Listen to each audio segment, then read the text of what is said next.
Hey guys, it is Monday here in West Virginia, and it's time for us to do our Mopar Monday video. And as promised, we're taking a look at a couple of 71 Charger RTs from M2 Machines. And we have one that's from a few years back, their release number 11, Detroit Muscle. And we have the latest release, number 69. And I think it's considered Detroit Muscle, because nowadays they don't really mark their stuff in like their individual series, as far as what I can see. But we'll go over that. I'm going to do this comparison between like what 58 releases change. So it's quite a big span, and we'll take a look at both of them. And I brought out the old barn Dio because it's a little more suiting than the Mr. Norm Dio, because if the latest release of the 71 Charger is an auto project like the 69 Roadrunner. So that's kind of cool. And I believe these are the latest two auto projects from at least the past year or so of Mopars. I know they've done a Chevy, maybe a Ford, but I know they did a square body truck of the 70 Chevelle, kind of like they did the little A100 van and the Roadrunner. So anyways, let's go with the oldest release first, and the clean one. These colors that we're doing today are a little more conservative. Next week, we're going to do a couple of high-impact colors. And it's like a Moulin Rouge and a, I don't know, lime, not really a lime green, more of like a neon fluorescent yellowish green. So we'll take a look at those next week. But today we're doing more conservative stuff. And I'm only doing these two today because, well, with the four, it eats up a lot of time. So we're just going to take a look at two today in the conservative colors. The next Monday, we'll do the high-impact colors. So anyways, guys, this is release 11.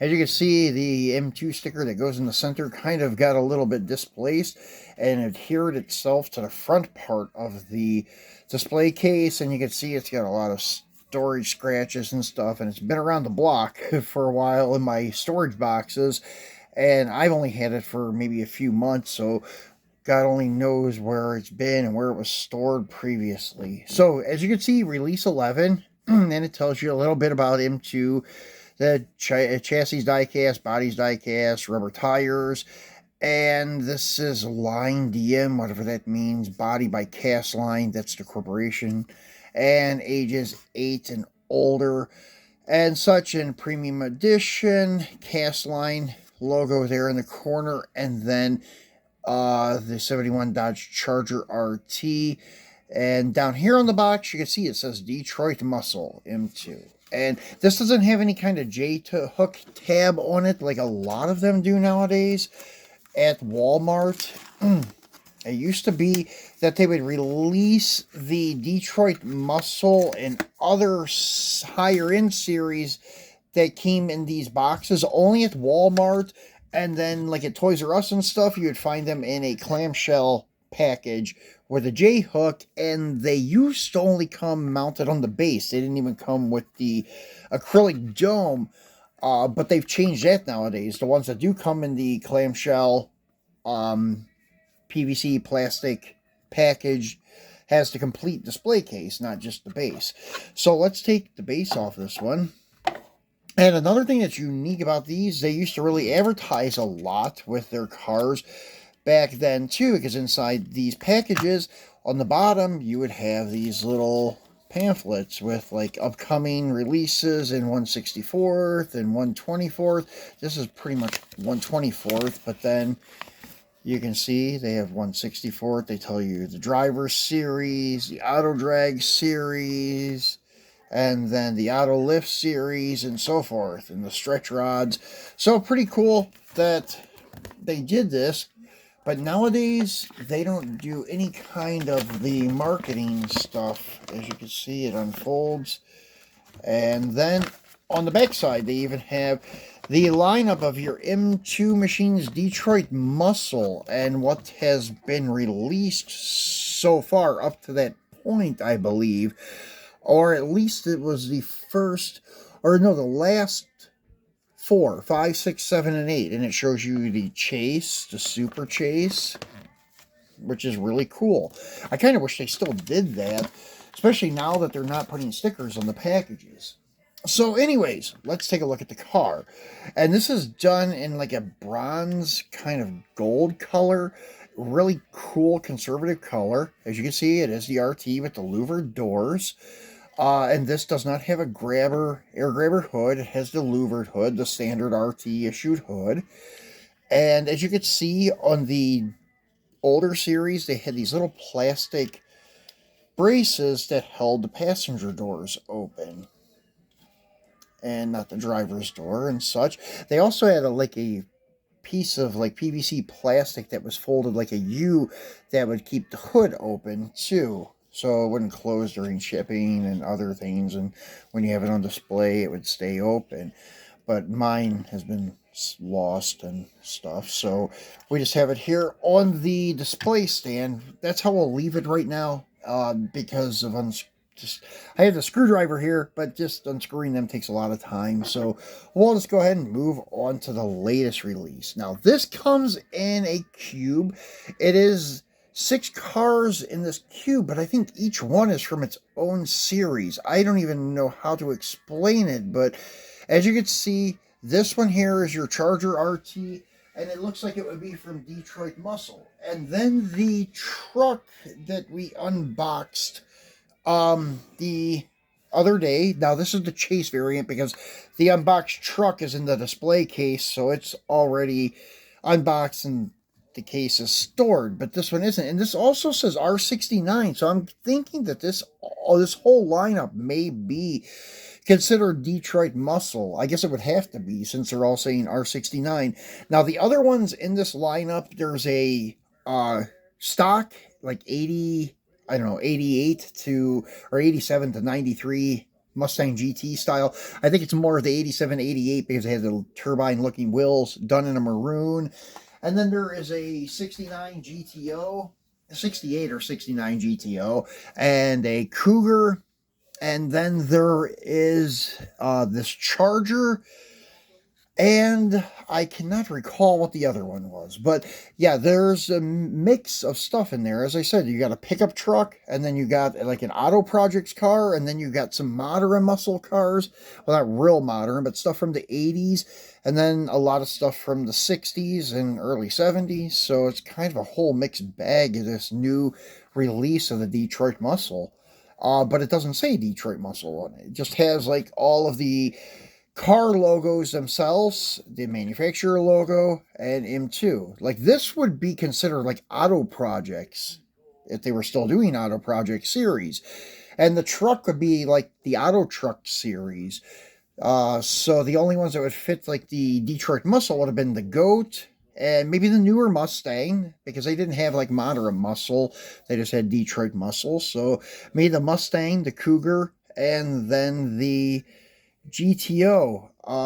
But the other ones are kind of different series in my opinion. So it's kind of strange how they broadened so much. But once again, they did not put a name, so they're not calling it Detroit Muscle. It just falls in the line. So the only thing you're getting here on these packages are the production numbers in total, but the chases are not marked. The only way you really know is if it has a chase, they'll put it on the box, as far as what I'm noticing here recently. So we'll bring back the truck and show you guys this. As you can see, it says 8,750 pieces and 750 chase pieces worldwide. Okay, and that is release 69. So this is also release 69. And as you can just see, it just says 9,000 pieces worldwide. So even the regulars are not consistent with how many releases are of each model in each like set of 6. So kind of unique how they're doing things now. And then as you can see in this package, there's no brace to keep the door open, and there is nothing propping the hood open and such. And this I've had out of the box, but I did not remove anything. And on the old bases, if you would remove that U bracket, you could see that there are holes there. You could pop that U bracket off that holds the door, but there will be 2 little holes in your base. and such, which I've done that before and put them back on display because that brace kind of takes away from the car because it blocks part of the door and stuff, so it doesn't look so good in there. Now, the way they're doing them now, I think looks great because you can see the whole car, nothing's blocking the door. As you can see here, it blocks part of the door and the rocker panel. So this now is very nicely done. The only thing I did not really care much for is the very brilliant chrome bumpers and wheels. I would say if this was a barn find and had the rust, the amount of rust and patina that this does, the bumpers would also be pretty faded. The wheels would be faded too, and the Mopar rallies actually, unless you bought the aftermarket Mopar rallies, are painted silver with like a brush or polished trim ring and like a silver graphite and brushed or polished two-tone center cap. So yeah, these are a little bit too brilliant to be some kind of barn find. So it is something that you honestly would not find with these wheels and bumpers on it in a barn. But besides that, it's a great model. I was thinking about putting stillies on it, like the Roadrunner or something. But besides that, I think it's a great looking car. This one does have the air grabber hood. Comparing to this one, as I said, has the standard louvered hood that came on the 71RT. The air grabber was an option. Now, this hood does open too, but it's jamming up against the dash or the window, so I'm not going to force it open. But the body lines on this model are not too bad. As you can see, the door bulges a little bit there, but nothing that major. At least they close well. I think that's the selling point for me. I hate when they do not close good, or the body lines are way off and it takes away from the stripes, where the stripes don't line up and such. That's horrible. But this one is pretty good. So that is your latest 71RT from M2, and this is the one from release 11.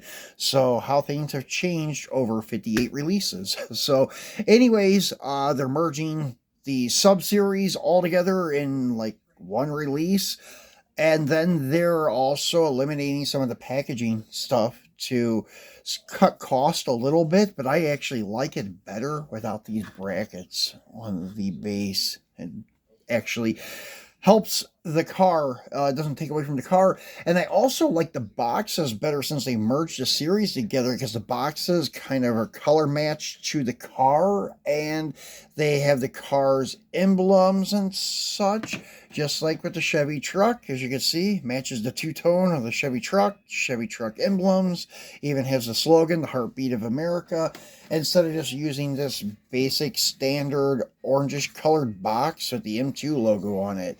So I do dig the new boxes and packaging. So anyways, guys, that's our Mopar Monday. Hope you enjoyed it. We will be back again on Wednesday. We're going to be cracking open a Mini GT Nismo R32 for you, and then we will also be back for our Free It Friday. So we're doing a couple more videos for you this week. Thanks for watching, and enjoy the start to your week. We will see you on Hump Day.